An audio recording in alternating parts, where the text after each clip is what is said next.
আসসালামু আলাইকুম ভিউয়ার্স, আশা করি আপনারা সবাই ভালো আছেন।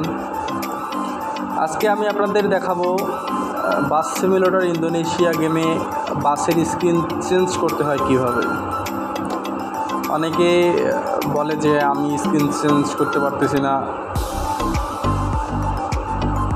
অনেকে সমস্যা। তো আজকে আমি সেটা দেখাবো যে বাসের স্ক্রিন আপনারা চেঞ্জ করবেন কীভাবে। তো চলুন আমরা কথা না বাড়িয়ে আমাদের মূল টপিকসে চলে যাই। তার আগে আপনারা যারা আমার ভিডিও প্রতিনিয়ত দেখেন, আমার চ্যানেলটি যারা এখনও সাবস্ক্রাইব করেন নাই, আমার চ্যানেলটি সাবস্ক্রাইব করে রাখবেন এবং নোটিফিকেশন বাটনটি অন করে রাখবেন, যাতে আমার ভিডিওগুলো পরবর্তীতে আপনারা পেয়ে যান। তো আমাদের প্রথমে বাস সিমুলেটর ইন্দোনেশিয়া গেমটি ওপেন করতে হবে, ঠিক আছে। তো এই যে আমরা যে স্ক্রিনটা দেখতে পাচ্ছি, এটা হচ্ছে বাস সিমুলেটর ইন্দোনেশিয়া বাসের স্ক্রিন দেখা যাচ্ছে। এটা হচ্ছে মূল স্ক্রিন, ঠিক আছে। তো এটা খেলতে খেলতে অনেক সময় অনেকে ভাবে যে আমরা স্ক্রিন চেঞ্জ করবো। অনেকে বাংলাদেশের ম্যাপ দিতে চায়, যেমন হানিফ ট্রাভেল, নাবিল, এনা, অনেকে অনেক স্ক্রিন লাগাতে চায়। তো অনেকেই চেষ্টা করে কিন্তু পারে না, ঠিক আছে। তো স্ক্রিন সেট করতে হলে আমাদের প্রথমে কী করতে হবে, প্রথমে আমরা এই যে নিচে যে গ্যারেজ অপশনটা আছে, এই গ্যারেজ অপশানে আমরা চলে যাব। তো কিছু সময় অপেক্ষা করার পর আমাদের গ্যারেজ অপশান চলে এসেছে। তো এখানে আমরা কী করবো, অনেকগুলো যেহেতু উপরে অনেকগুলা টুলস আছে, যে উপরে অনেকগুলা টুলস আছে, এই টুলসের মধ্যে কোনটাতে কী করতে হবে অনেকে বুঝতে পারে না।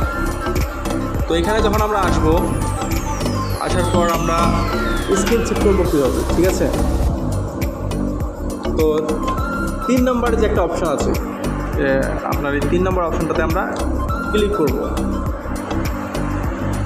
ক্লিক করার পর এখানে দেখাচ্ছে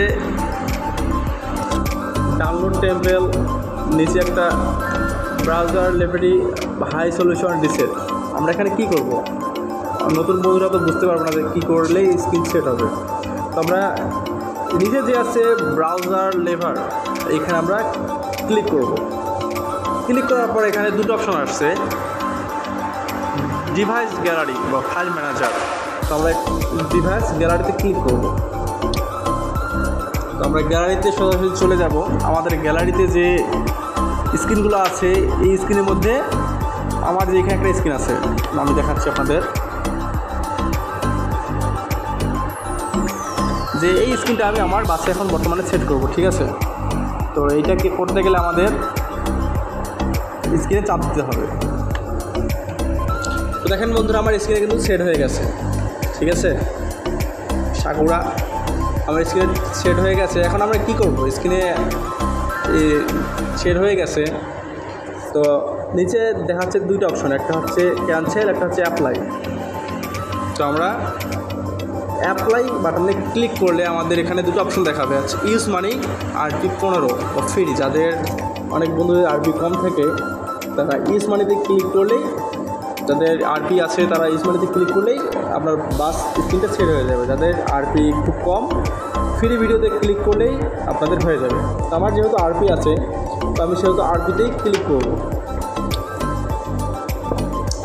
কিছু সময় অপেক্ষা করার পর আমার বাস স্ক্রিনটা কিন্তু সেট হয়ে গেছে, ঠিক আছে। দেখেন বাস স্ক্রিনটা অটোমেটিক্যালি সেট হয়ে গেছে। আপনারা চাইলে বিভিন্ন ধরনের বাস স্ক্রিন দিতে পারেন, হানিফ গাড়ি দিতে পারেন, এনা, নাবিল, শ্যামলী, যার যেটা পছন্দ হয় সেই হিসেবে তারা স্ক্রিন সেট করতে পারে। তো এই হচ্ছে আমার আজকের ভিডিও। আশা করি আপনারা বুঝতে পেরেছেন বাস স্ক্রিন কীভাবে সেট করবেন। তো বন্ধুরা, আজকে এখান থেকেই বিদায় নিচ্ছি। আমার চ্যানেলটি যারা এখনও সাবস্ক্রাইব করেন নাই, অনুগ্রহ করে সাবস্ক্রাইব করে দেবেন। পরবর্তী ভিডিও দেখার জন্য আমন্ত্রণ রইল। আসসালামু আলাইকুম ওয়া রাহমাতুল্লাহ।